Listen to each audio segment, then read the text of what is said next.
Hi, my name is Tracy Vance. I live in Northeast Ohio with my husband. We have 2 children. Our son was married a year ago. Our daughter was married this past August. So we are empty nesters at this point in time. I currently work as an in-home health aide, going to primarily the elderly's homes and take care of them, help them with their activities of daily living, which can include showering, cooking, cleaning, whatever they really need me to do for that day. Sometimes I'm there for 2 hours, sometimes I'm there for 6 or 7 to even 8 or 9. I am currently pursuing a bachelor's in psychology. And I hope to graduate by next year. I have about a year left to go. After I graduate, I'm planning on going on to get my master's. And then I don't know. I will do whatever God has planned for me, because He already has those plans in place. I just don't know what they are.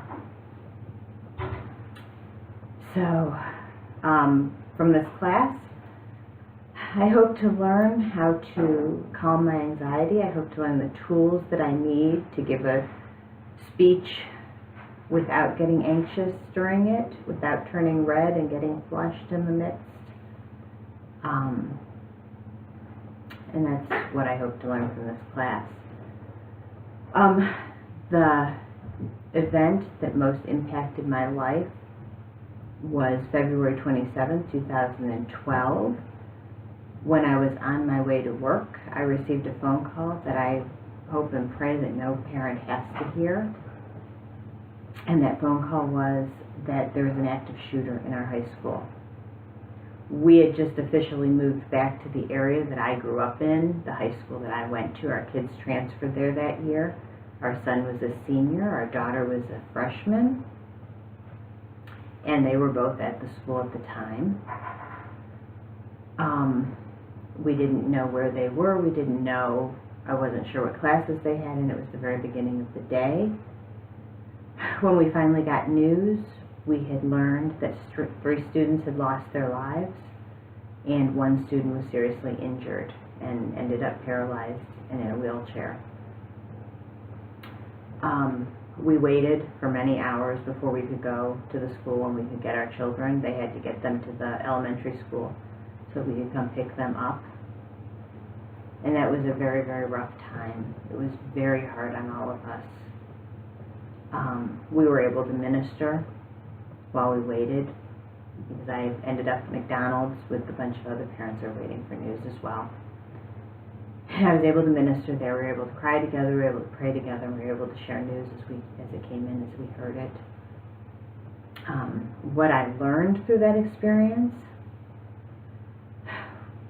the first thing I learned is that you never truly know somebody. You don't know what's going on inside of them.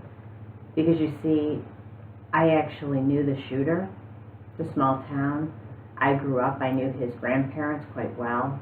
I knew him, I'd even taught him in a vacation Bible school at one point. So I knew who he was. I knew him, I knew some of his story.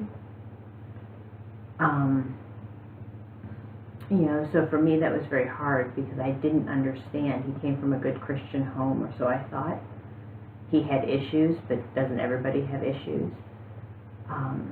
But for him to go to this extent, I didn't know what to think at the time. I now know that you don't know. You need to get into people's lives. You need to love them where they're at. The next thing that I learned, and I try to live by now, is that you can only take one day at a time. You need to live in the moment. You need to live in that complete peace and moment of today, because we are not guaranteed tomorrow. We don't know what could happen tomorrow that's going to change the course of our life. We don't know what's going to happen in the next moment. So I like to live in this day. Never forget to tell my family that I love them. I don't ever like to leave a situation angry.